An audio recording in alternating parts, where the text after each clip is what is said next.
Olá, pessoal. Então, estamos de volta aqui para falar sobre evolução, certo? Então, vamos lá. Vamos dar continuidade à aula de hoje, falando sobre evolução.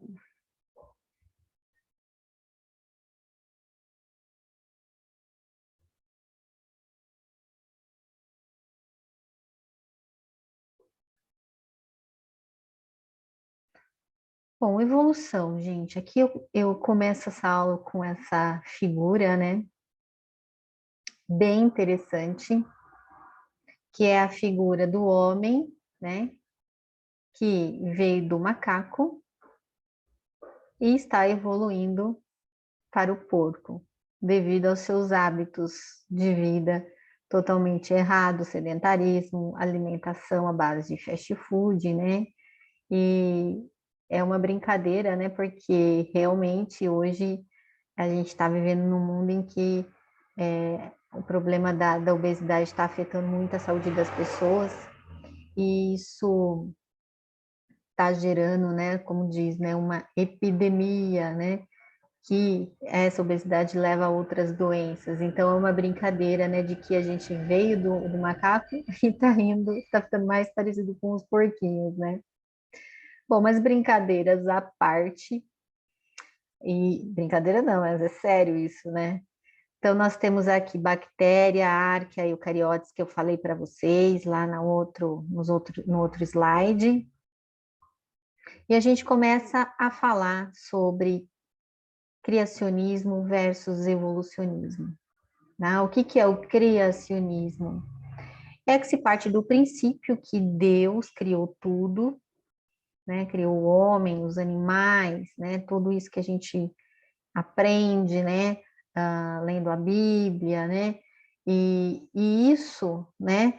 Digamos que foi questionado por vários cientistas ao longo do tempo, né? Então, assim, mais antigamente, como a igreja era, digamos, o que ditava, né, tudo no mundo, eles falavam que quem não acreditava, né, no criacionismo era ou bruxa, ou maldito, era desligado automaticamente, era excomungado, né? Então tinha toda essa dominância, né, da igreja com relação a isso, né? Então ninguém poderia ser contra o criacionismo. Então Darwin teve um grande papel nisso tudo, né, porque ele questionou, ele pesquisou, ele provou, né, que realmente existia uma evolução dos seres vivos ao longo desses milhões de anos aí. Então, o que é o evolucionismo? Estudo da origem das espécies e das modificações sofridas ao longo do tempo. Então, aqui a gente está vendo Darwin, né, já bem velhinho, com a sua esposa Emma. Tem um filme muito legal, gente, se vocês puderem ver, deve ter no YouTube. Eu sempre passava, né, quando a gente estava em presencial, eu sempre passava, chamado O Desafio de Darwin.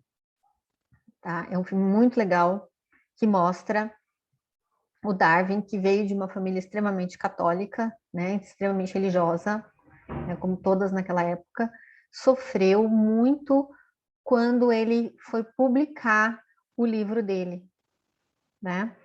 Então, a gente, nesse filme, também fala muito do relacionamento dele com a esposa, que é extremamente católica, extremamente crente no criacionismo, né? E no final ela é uma das grandes incentivadoras dele a publicar o livro. É muito legal esse filme, assistam, chama O Desafio de Darwin. Bom, qual a importância, né, do evolucionismo? Na taxonomia, né, que é a base aí da classificação dos seres vivos, na citologia, na diferenciação celular, né, ou seja, toda essa parte, né, citológica, né, também tem grande importância para que a teoria se concretizasse. Tem também importância na ecologia, que é a relação entre os seres vivos, né, então a gente vai vai ver lá na ecologia, né, parasitismo, predação, todas as relações entre os seres vivos, e na genética, né? Então, a gente não pode hoje falar da evolução sem pensar na genética, tá? Então, nós temos hoje recursos para se estudar a genética. Então, nós temos mapeamento genético de vários animais, né, plantas, e isso faz com que ajude, né, a realmente provar, né, que realmente os seres evoluíram ao longo do tempo. Quais são as evidências, né, gente? Então, a gente tem evidências embriológicas, tá? Então, vocês podem observar aqui os embriões. A princípio, eles são muito parecidos. E, ao longo do desenvolvimento, eles vão se diferenciando. Só que, o que a gente tem em comum aqui, né? Então, vamos falar desse peixe, galinha, porco, né? A chamada notocorda. Né? Então, todos eles pertencem ao quê? Ao filo cordata, que são os cordatos, certo? Então, eles, mesmo que na fase embrionária, são muito semelhantes e possuem o que a gente chama de notocorda, que posteriormente vai ser a coluna vertebral. Outro tipo de evidência, anatomia comparada. Então, nós temos aqui os órgãos homólogos, tá? Que têm a mesma origem embrionária, mas podem exercer funções diferentes. Então, aqui, como exemplo, a gente tem o braço do homem, a pata da rã, a asa do morcego, a nadadeira do golfinho, a pata do cavalo, tá? Eles têm a mesma origem embrionária, porém, tem função diferente, né? A nadadeira do golfinho, nadar, a asa do morcego para voar. Então, isso é o que a gente chama de órgãos homólogos. Já os análogos, eles são semelhantes na sua aparência, que é o caso das asas, né? Então, aqui eu coloquei a asa do inseto e a asa de uma ave. Poder colocar aqui também a asa do morcego. Semelhantes em aparência e ou função, mas com diferente origem embrionária, certo? Então, Darwin também, né, estudou toda essa parte aí dos órgãos análogos e homólogos para ver qual o grau de parentesco. Então, vocês podem ver que aqui esses homem, rã, morcego, eles têm um maior parentesco entre si, tá? Sendo que o inseto e uma ave já não têm o mesmo parentesco, certo? Então, ou seja, quando o órgão é análogo, né? Tem semelhante em aparência ou função com diferente origem embrionária, quer dizer que essas duas espécies têm um grau de parentesco muito remoto. Convergência de forma. Então, aqui nós temos o exemplo das baleias e os peixes, certo? Ou seja, eles têm uma semelhança, tá? Desses organismos de origem diferentes, por viverem as mesmas pressões ambientais, acabam por se assemelhar.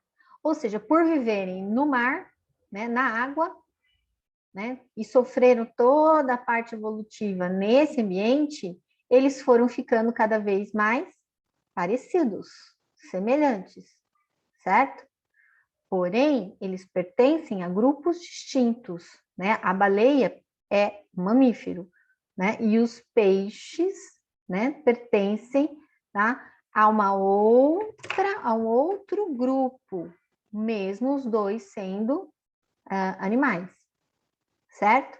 Então, isso é o que a gente chama de convergência de forma, tá? Então, aqui eu coloquei aqui, ó, tubarão, o golfinho, tá? E aqui um fóssil, né? Que é digamos, um ancestral dele. Aqui um outro exemplo. Aqui o ancestral, a orca moderna e os seus ancestrais, ou seja, ela teve um ancestral terrestre. Ao longo do tempo, tá?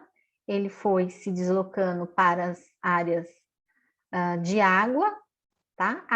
Até se adaptar e virar o que a gente chama de orca, né? Que hoje a gente denomina orca. que pertence ao grupo dos mamíferos. Aqui também nós temos uma evolução, no caso aqui do cavalo, né, que foi evoluindo, foi crescendo, a sua parte óssea foi se desenvolvendo, até chegar no Equus, aqui no cavalo que a gente conhece hoje.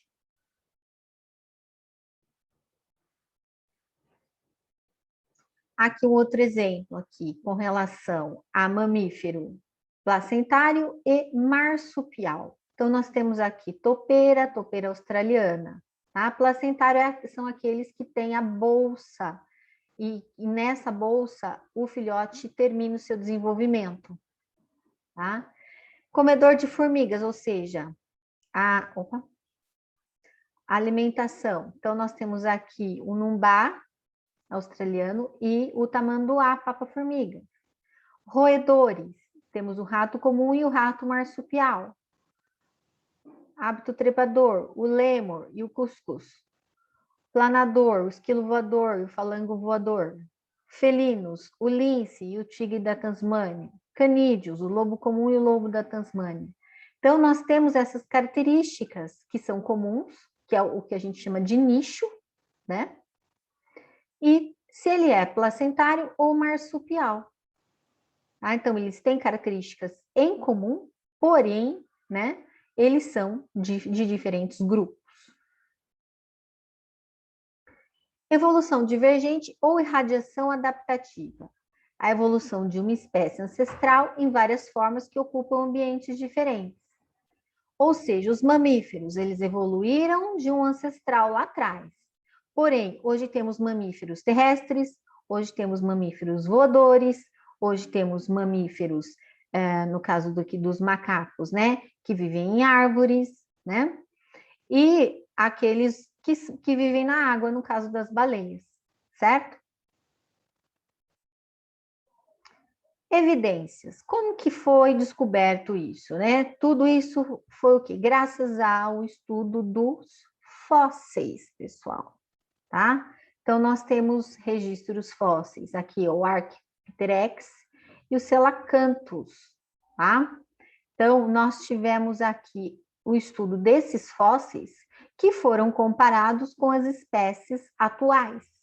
E aí chegou-se a conclusão de que esses fósseis evoluíram para o que temos hoje, a espécie atual, tá? Parente desses que evoluíram desses fósseis.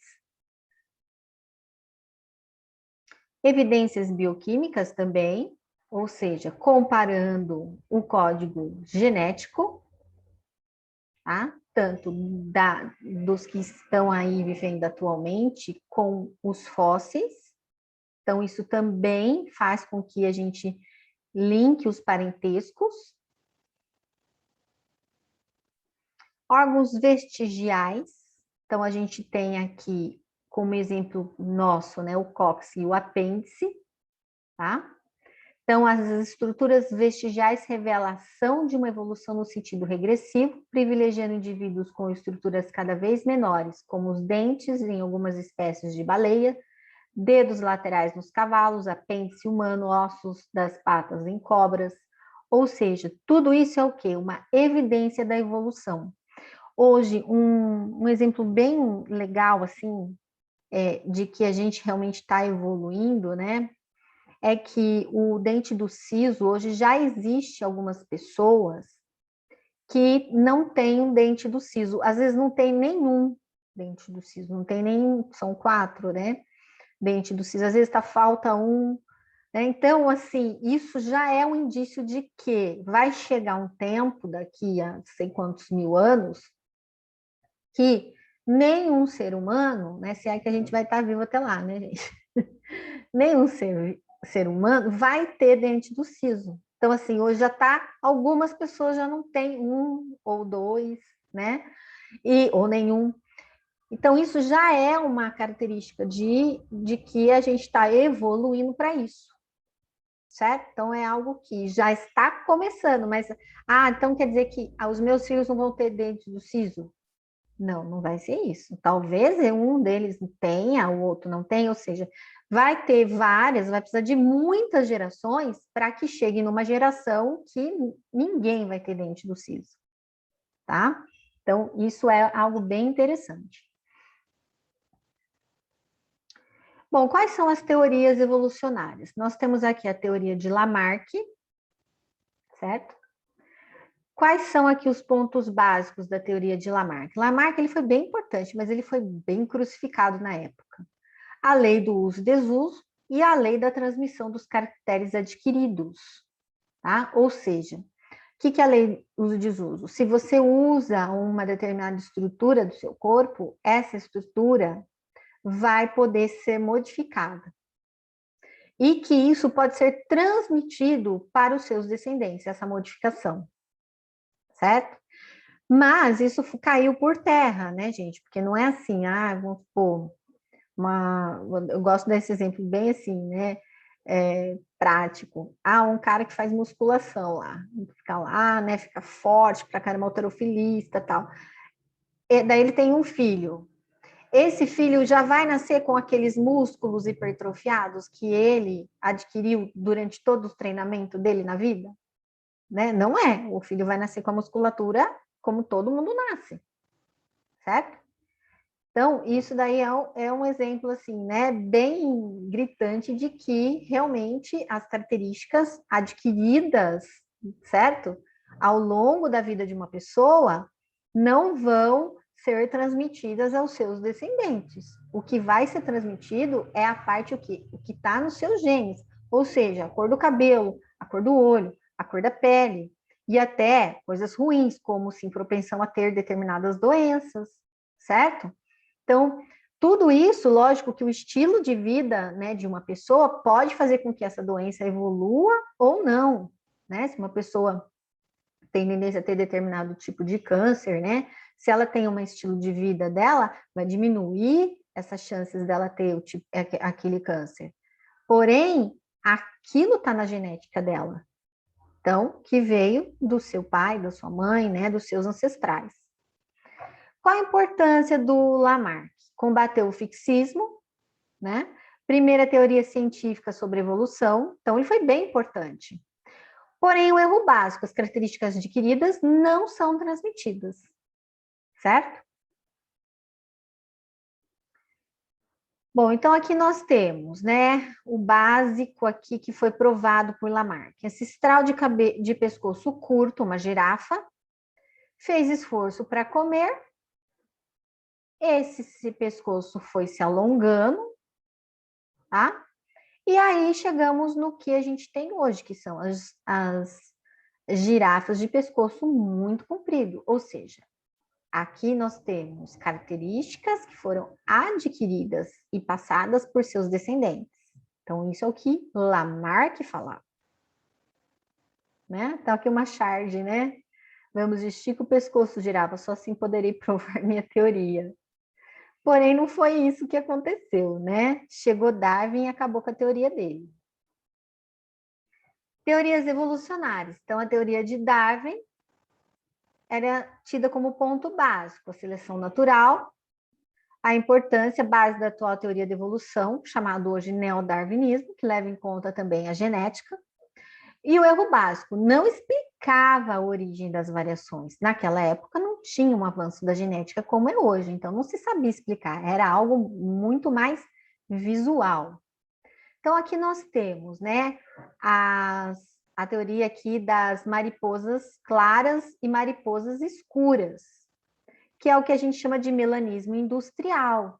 Antes da Revolução Industrial, quando não se tinha poluição, né, das fábricas, né, as mariposas escuras se destacavam no ambiente. E elas eram as mais predadas, porque elas eram mais vistas pelos predadores, pelos pássaros. Porém, com o melanismo industrial, quem se destacou foi a branca. Por quê? O ambiente ficou escurecido pelas fuligens, pela poluição. Então, as brancas começaram a ser mais predadas, porque elas se destacavam no ambiente muito mais que as escuras, que ficavam camufladas. E com relação ao que eu falei lá da teoria das girafinhas, né? O Lamarck falava que elas comiam, esticavam o pescoço, né? E os seus descendentes acabavam nascendo com o pescoço mais comprido do que a sua geração anterior. Já o Darwin, não. O que ele falava?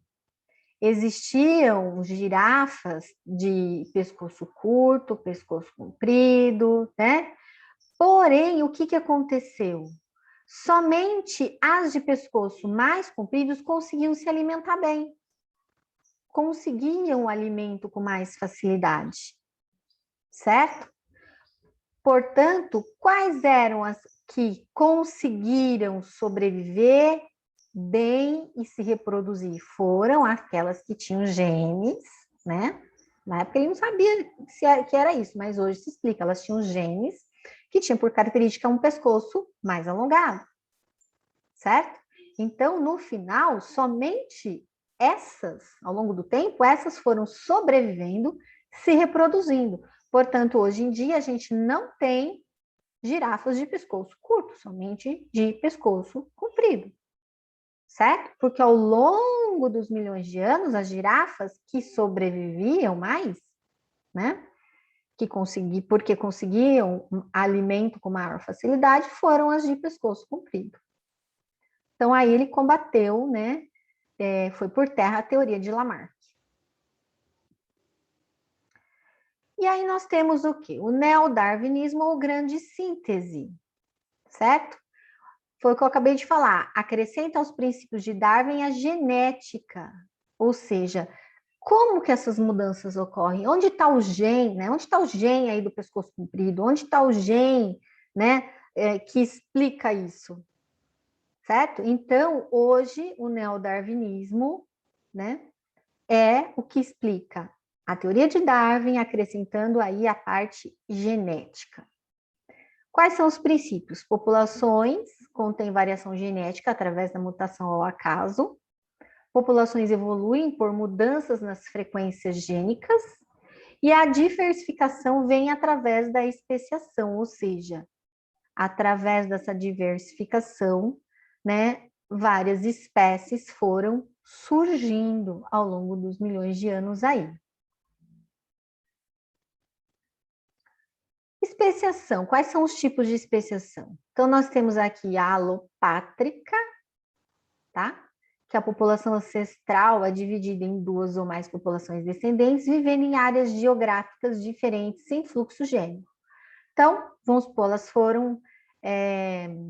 essas populações, elas foram divididas por alguma barreira, algum evento, né, que ocorreu, alguma cratera que se abriu, uma cadeia de montanhas, né?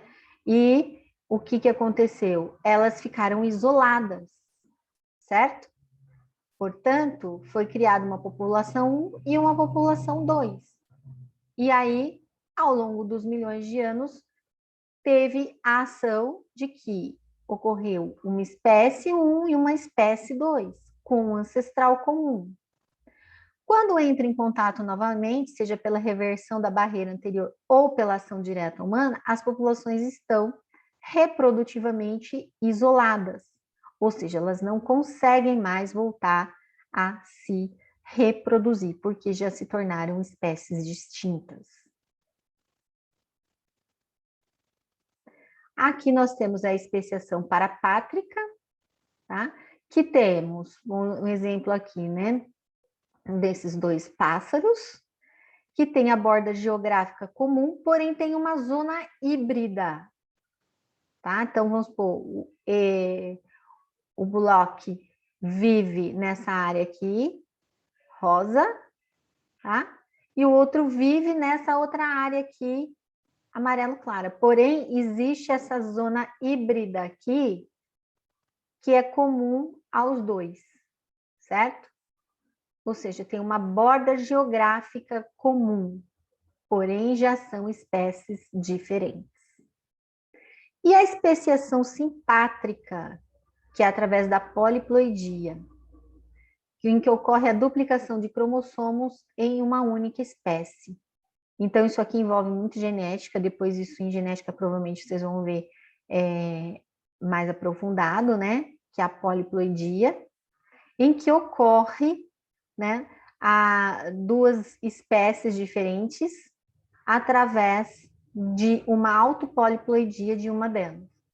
Então, cria-se, então, duas espécies distintas também aqui, que é a especiação simpátrica.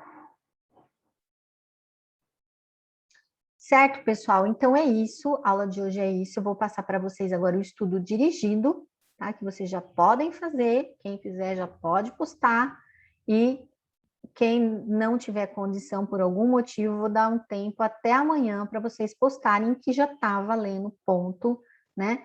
Para aqueles 4 pontos ou 2 pontos, a gente não sabe ainda, que são complementares à prova, ok? Então tá, gente, tá aqui, ó. Nunca desista, lute, tá? Então vamos lá, o semestre está se iniciando e a gente vai lutar e vai conseguir vencê-lo, tá ok? Então tá bom, gente. Até daqui a pouco.